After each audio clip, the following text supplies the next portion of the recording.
Enlightened or Insane, with your host, Master Shortcut. That's me. Hey you guys. Hi, it's episode 17, I think. And you know what? It's time for me to introduce you guys to someone very important to me. In fact, he's also my co-host. All right, with no further ado, straight from the body of Master Shortcut himself, everybody, let's have a warm welcome for Hand! Hey you guys, how's it going? Hand! Good to see you, man. What's going on? Are you doing anything? Nah, not doing much. Oh, that's cool, man. It's good just do nothing, just hang out. We were wondering, did you want to take part in our show and kind of give us some feedback about your opinions on things? Oh, yeah, no, you know what? I kind of got a lot of stuff on my mind, so maybe I'll catch you later. Oh, yeah, Hand, not a problem, man. Not a problem at all. We will check back in with you and see how you're doing. Oh, all right, okay. Hey, nice to meet you all. See ya. Yeah, see you, Hand. I love you, man. Hand is really cool. He's, I love him very much, and here's why I love him so much, is that one time we had a discussion about, because kind of he's kind of gloomy sometimes, and I asked him, I'm like, Hand, you know, I'm always happy all the time, but when I'm around you and you're gloomy, it feels like that's wrong for me to be so happy and you to be sad. Is it okay if I just continue being happy even if you're sad? And Han was like, yeah, man, that's not a problem. I'd never wanted you to be unhappy. And then I was like, Hand, I love you, Hand. I love you, Hand. That's an incredible gift that he gave me in a way. It's kind of one of the best gifts that anybody's ever given me is, you know, just wanting me to be happy. Anyway, we'll probably hear more from him a little bit later. Love you guys. What I've started to do is kind of look at everything that maybe any uncomfortable feeling in my body or any uncomfortable feeling in my head, I try to now look at it as a doing. And then I experiment with the concept of stop doing. So like, let's say I have a headache, and I can feel kind of where it is the location-wise. And so these are all things that I'm finding out about the headache. Okay, it's kind of over here. Okay, here's how it kind of feels, so I'm getting to know it. I'm saying, I love you, headache. I'm watching you. I'm going to take care of you. I'm here for you, okay? And then once I kind of find that spot, and I kind of find that angst or that spot where it feels like a knot, then on each out breath, these are long breaths, on each out breath, I imagine the knot, wherever it may be, in my head, in my stomach, in my foot, wherever. I imagine the knot on each out breath, the knot releasing. And you can even put the tones in there like I talked about before.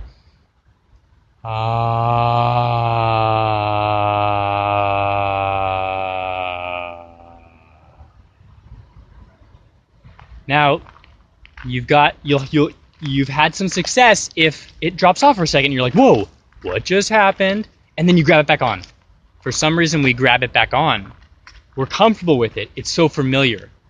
That depression, that anxiety is like a little friend that's always been there for you. When you're alone, it's there. It's there for you. And so I don't want to jump to conclusions about you, but I created a relationship with the depression and anxiety. In fact, it became my identity. So to stop doing this is going to be hard because part of your mind will feel like you're stopping taking care of yourself, or by stopping it, you're going to make yourself unsafe. Like you won't be as aware of danger. And the thing is, the exact opposite is true. If you're always worried about things, you end up mixing the actual thing that happens to you that hurts you. See, so if we're always worried about what might happen, that is how we miss the thing that does happen. Because all of those things take us out of the present. So being present or meditating is not about losing abilities in any way. And I think I said this before, that you actually have more intelligence underneath that one type of mind, the analytical mind, that seems to only be able to do one thing at a time. It's not useful all the time because we have a mind that's able to process many, many things at once. We have a mind that's able to take care of this body and make sure that billions of processes happen without this little mind having to have anything to do with it. if we put this little layer, that thin little layer of mind, in charge of everything, we would die immediately. We love that mind. It's very useful. But for some reason, it's switched on, and we haven't switched it off. Like, for example, now that I've been able to switch mine off, no offense, but some people, when I see people and their minds, it's like almost like their hands going like this, shaking all the time, and I'm like, what are you doing? They're like, oh, nothing. Shaking their hand. Why are you doing it? I'm not doing anything. So it's like, to me, I can see it's this rigorous doing. It takes a lot of effort. You know, hand might have a little bit of depression or anxiety. I'm not totally sure, because I don't really like, you know, saying exactly what someone has, you know. But you know, he was talking about how he had too much on his mind. I mean, he didn't have anything he was doing, but there was too much on his mind.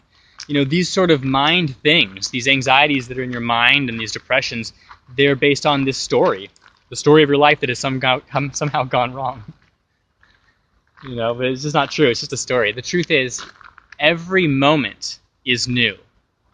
Every moment is absolutely brand new and beautiful. The universe, reality, whatever it is in charge, if you believe something's in charge, it has decided that the past does not exist anymore. It has decided that. And it decided that by saying, look, there is no sign of it whatsoever. We create paper and writing, and we write down exactly what we thought the past was, right? And now suddenly the past exists? No, if you have 100 people witness a crime, and they all get interviewed, they all have different stories. And that's 100 people that saw the same crime, and they got interviewed just after seeing it. Now imagine what happens if a few days passes, or years. Okay, I mean, we're now learning about how most of our history was at least twisted or tainted a little bit, if not completely a lie. So the past is not actually a concrete thing. That's an illusion we've created. Also, the universe or the reality or whoever's in charge has also decided that the future doesn't exist either. It's been decided by it not being tangibly here at all. So it's decided it doesn't exist. Man has somehow decided that we are held to things that aren't going to happen. And we're also held to things that we don't know if they actually happened. We don't know for sure. We can't know. There is an incredible, blissful release in the truth that you don't know. You're not supposed to. It's not possible.